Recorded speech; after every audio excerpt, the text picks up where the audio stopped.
Muy buenas tardes. El día de hoy vamos a desarrollar farmacocinética experimental como parte de las actividades académicas programadas para el laboratorio de farmacología 1.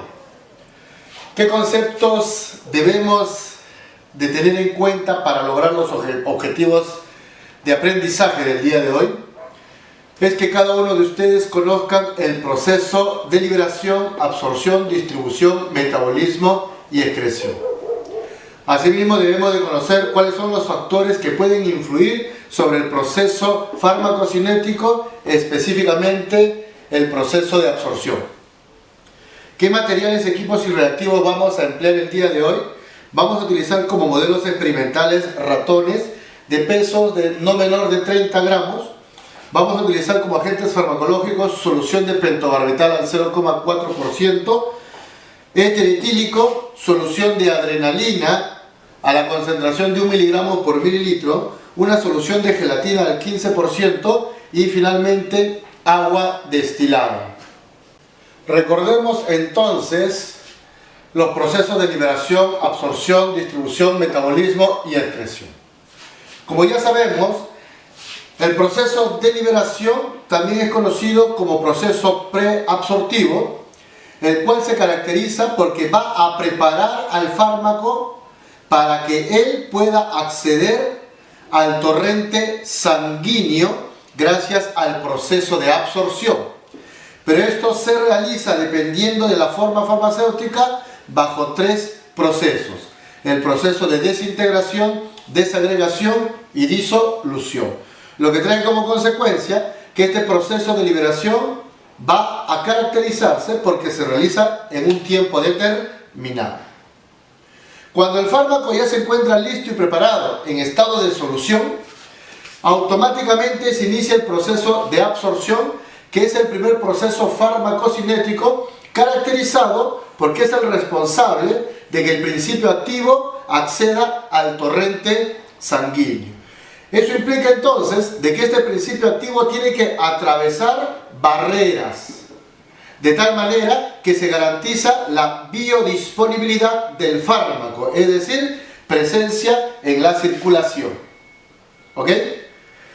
Una vez que el fármaco llega al torrente sanguíneo, inmediatamente va a ser distribuido hacia los diferentes órganos y tejidos y de manera especial al órgano blanco, para que aquí se pueda desarrollar el mecanismo de acción y ella finalmente sea el responsable del efecto farmacológico.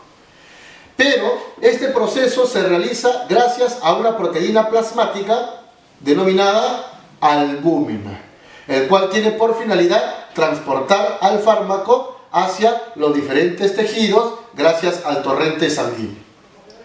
Gracias a la distribución, cuando el fármaco se dirija hacia el hígado, se va a realizar el proceso metabólico o también llamado proceso de biotransformación, en donde se van a generar cambios químicos del principio activo con la finalidad de inactivarlos principalmente, pero dependiendo de cada fármaco puede activarlo o inclusive reactivarlo, dando origen así por primera vez a nivel interno del organismo a los metabolitos, es decir, el fármaco modificado químicamente.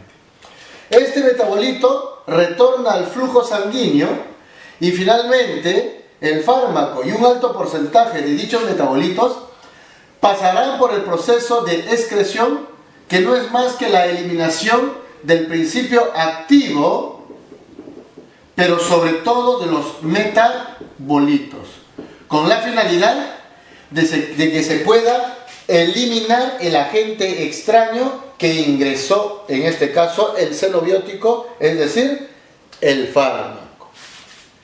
Resulta que cada uno de estos procesos ya lo hemos estudiado. Por ejemplo, si nosotros recordamos, la liberación es estudiada por la fase biofarmacéutica. La absorción, distribución, metabolismo y excreción es estudiada por la fase farmacocinética. Y el mecanismo de acción y efecto farmacológico es estudiada por la fase farmacodinámica. Veamos ahora algunos factores que puedan modificar el proceso de liberación, absorción, distribución, metabolismo y excreción. Por ejemplo, la liberación es de suma importancia porque gracias a este proceso se garantizará el proceso farmacocinético que se inicia con la absorción. Eso implica que se debe de considerar ciertas características propias del producto farmacéutico que va a ser administrado. Por ejemplo, puede modificarse el proceso de liberación cuando las características físico-químicas no se encuentran dentro de los estándares internacionales. Por ejemplo, vamos a suponer el grado de dureza. Si el grado de dureza es superior a lo establecido, obviamente va a haber una alteración en el proceso de liberación.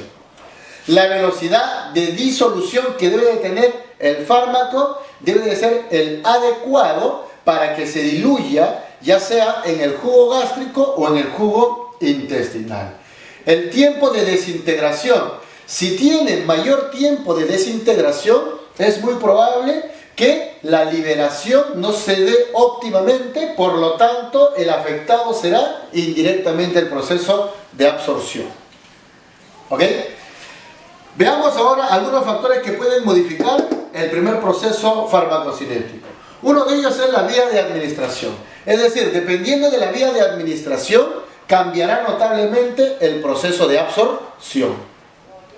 La dosis. ¿Eso qué implica? Que a mayor dosis se garantiza modificación, en este caso, del proceso de absorción. Los vehículos. Los vehículos se caracterizan porque van a permitir que aumente o disminuya el proceso de absorción. Y patologías, obviamente, aquellas que están direccionadas, por ejemplo, en zonas de absorción, van a generar cambios notables en el proceso propiamente dicho. Por ejemplo, si una persona tiene úlceras gastroduodenales, es evidente que la absorción se verá afectada cuando se consumen medicamentos por vía oral. Respecto al proceso de distribución, ¿qué factores pueden modificar dicho proceso? Los niveles del flujo sanguíneo, es decir, cuando haya exceso de sangre o cuando haya deficiencia de sangre, existe la posibilidad de que se modifique dicho proceso. Los niveles de proteínas plasmáticas como la albúmina, en el caso de la hipoalbuminemia o hiperalbuminemia, se modificará este proceso. El grado de afinidad que tiene con la albúmina, es decir, habrán fármacos que tienen mayor afinidad y otras que tienen menos afinidad a esta proteína plasmática. Y patologías que pueden contribuir a que se modifique considerablemente el proceso de distribución de los fármacos hacia los diferentes órganos y tejidos. Lo habíamos mencionado indirectamente acá, en el caso de que haya diagnóstico de hipoalbuminemia. ¿Qué factores pueden modificar el trabajo metabólico del proceso farmacocinético? Esto está relacionado básicamente con el empleo de fármacos que tienen la capacidad inductora, es decir, aquellos que aumentan la función biotransformante del hígado. También se encuentran aquí los fármacos que ejercen una actividad contraria a los inductores, es decir, los inhibidores enzimáticos. Por lo tanto, al utilizarse previamente se va a reducir la capacidad funcional del hepatocito o del citocromo P450. Y obviamente patologías que están relacionadas con trastornos a nivel hepático, como por ejemplo una cirrosis, ¿ok? Entre otros. Luego, ¿qué factores se pueden considerar como modificadores del proceso de excreción, siendo este el último proceso farmacocinético? Uno muy importante es el pH, sobre todo de la orina. Es decir, se puede encontrar ácida o alcalina. Inclusive se puede modificar dicho pH para garantizar mayor velocidad de eliminación de algunas sustancias tóxicas. Y obviamente patologías relacionadas con el riñón, como por ejemplo nefropatías, insuficiencia renal, entre otras. Entonces, como hemos podido apreciar, existen una gama de factores que pueden influir o modificar los procesos de liberación, absorción, distribución, metabolismo y excreción. Y en esta ocasión, para nuestra práctica experimental, vamos a utilizar 3 factores que influyen sobre el proceso de absorción. Es decir, la vía de administración, la dosis que se le va a administrar y el vehículo que se va a emplear. Veamos a continuación la primera experiencia. Vamos a ver cómo influye la vía de administración sobre el proceso de absorción. ¿En qué consiste dicho procedimiento? Primero, marcar y pesar los ratones, observar el comportamiento y conducta de los ratones antes de aplicarle cualquier sustancia química, luego determinar el volumen exacto de pentobarbital al 0,4% para poder aplicar por vía oral, por vía intramuscular, por vía subcutánea y por vía intraperitoneal una dosis de 40 miligramos por kilogramo de peso. Una vez aplicado, vamos a determinar los indicadores de evaluación que tienen relación con el periodo de latencia, intensidad del efecto y duración del efecto. Eso implica que lo vamos a anotar en nuestra tabla de resultados. Veamos ahora en qué consiste la segunda experiencia. Vamos a evaluar la influencia de la dosis sobre el proceso de absorción. Primero vamos a marcar y pesar a los ratones. Vamos a observar el comportamiento inicial que tiene cada ratón. Luego nos dice, vamos a preparar unas torundas de algodón al cual la vamos a impregnar con éter etílico las siguientes dosis. En una torunda 0,25 mililitros, en la segunda 0,50 mililitros y en el tercero 1 mililitro.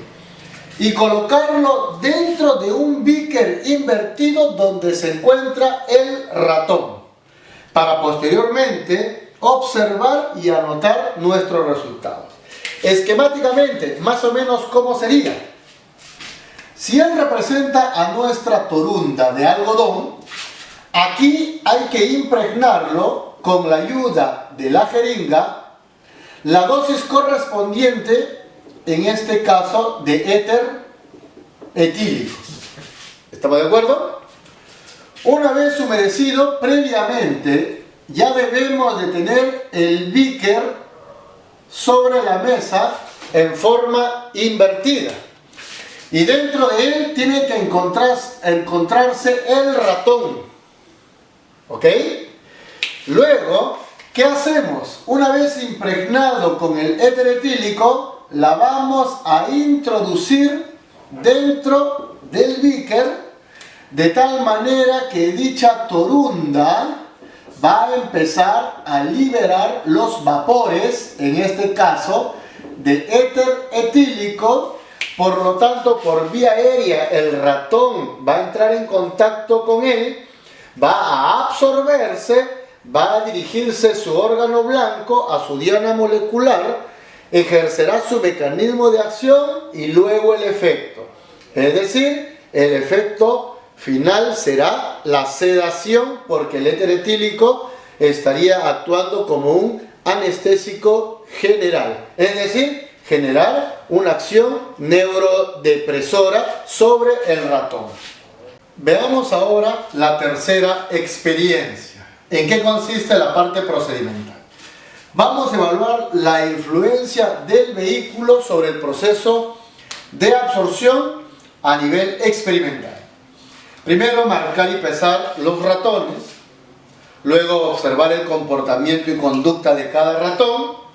Y tercer punto, dice acá, administrar a 3 ratones por vía subcutánea 40 miligramos por kilogramo de peso de pentobarbital al 0,4%, más 0,3 mililitros de agua destilada al primer ratón, pentobarbital más 0,3 mililitros de solución de gelatina al segundo ratón.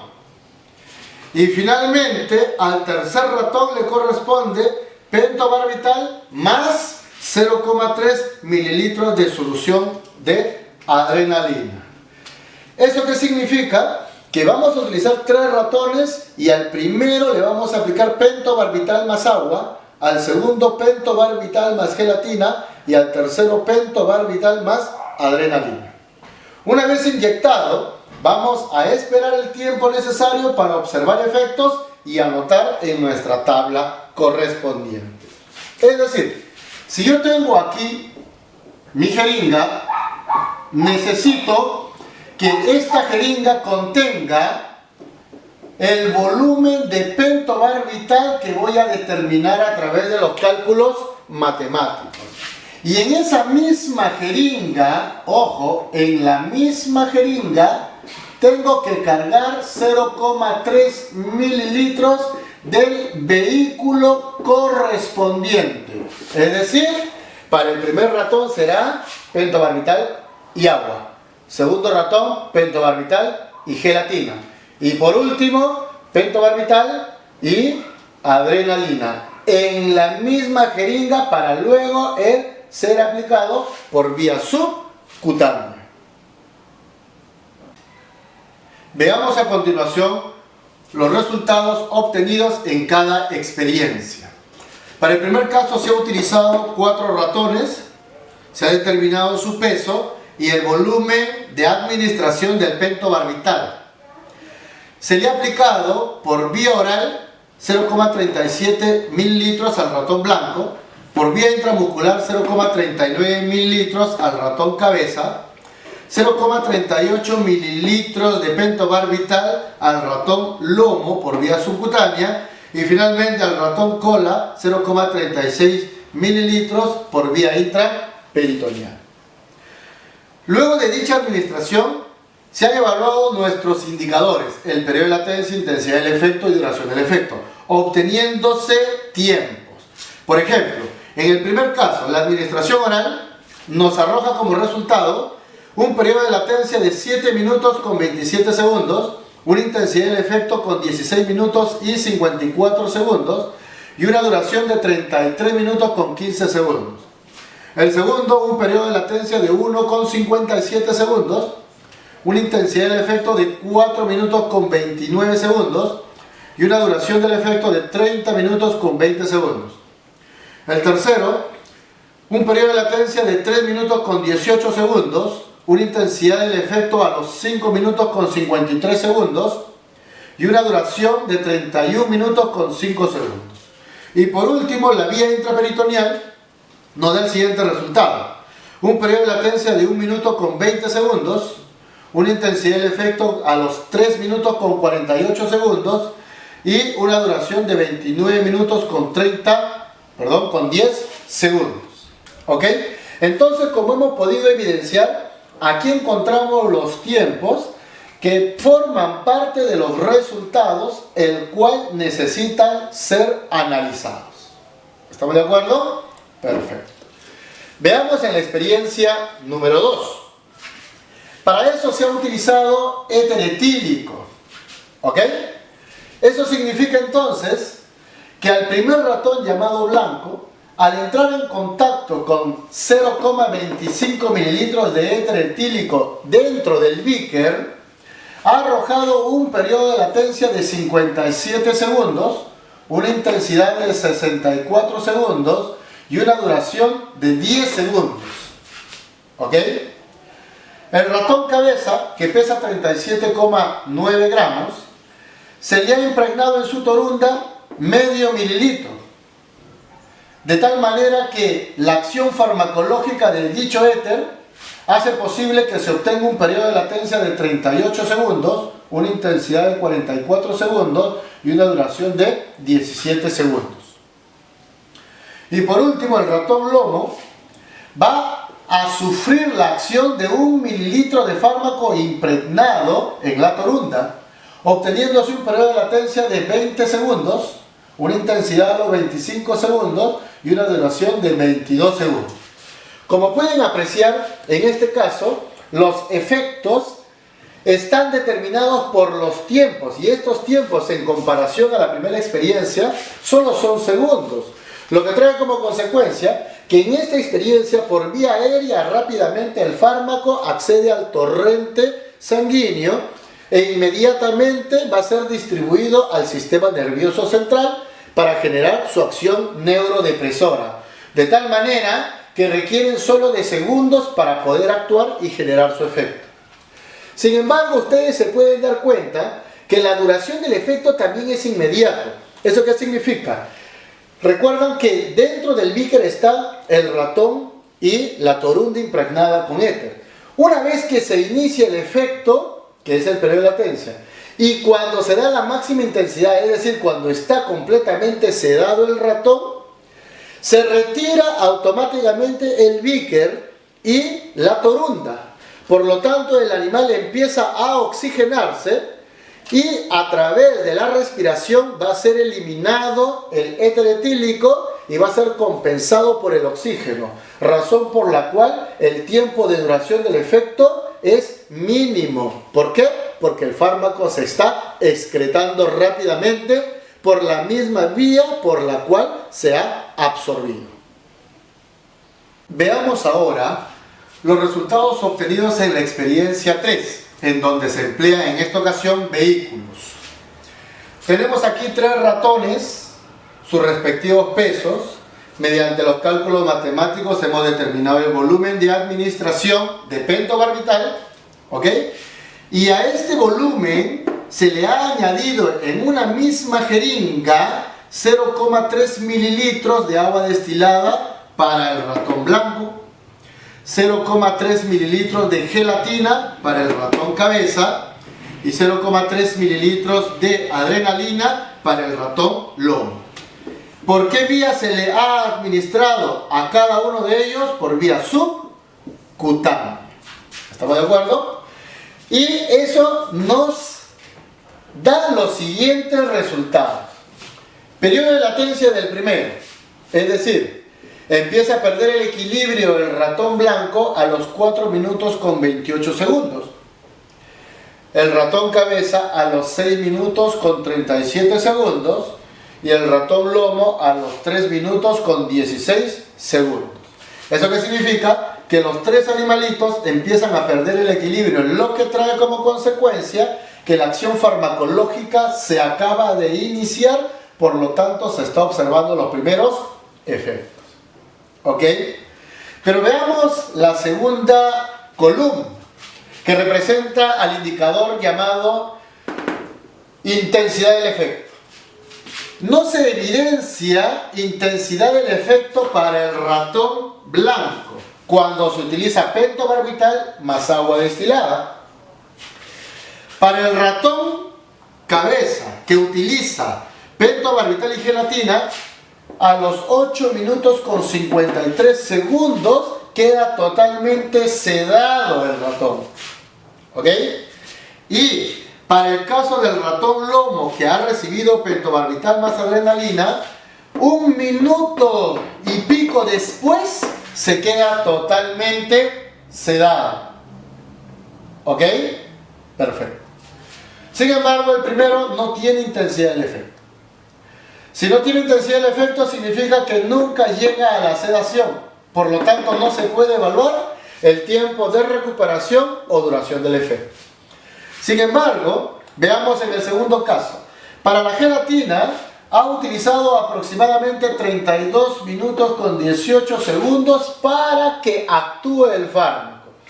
Sin embargo, en el último caso, no se puede identificar el tiempo de recuperación porque nunca se recupera. Es decir, luego de haberse sedado, este ratón, ¿listo?, muere. Es decir, se desarrolla la muerte del ratón, motivo por el cual es evidente que no se puede determinar el tiempo de recuperación. Entonces, ¿qué estará haciendo el agua destilada, la gelatina y la adrenalina sobre estos resultados? Como pueden evidenciar, lo está modificando. Lo que trae como consecuencia que estos vehículos están de alguna manera influyendo sobre el proceso de absorción para garantizar una biodisponibilidad óptima y por lo tanto obtener los resultados que ya conocemos. Sin embargo, hay diferencias significativas. El agua es el solvente universal, por lo tanto a cualquier sustancia química la va a diluir. La gelatina se caracteriza porque tiene una consistencia superior a la del agua, una densidad mayor a la del agua, por lo tanto eso implica de que va a retardar el flujo a nivel sanguíneo y penetración, en este caso a los diferentes órganos y tejidos, modificándose por lo tanto la distribución. En cambio la adrenalina es un poderoso vasoconstrictor. ¿Eso qué significa? Que el fármaco probablemente ingrese rápidamente al órgano blanco y no pueda retornar porque los vasos están contraídos, haciendo posible que aumente la actividad farmacológica y por lo tanto el efecto, e inclusive generando hasta la muerte.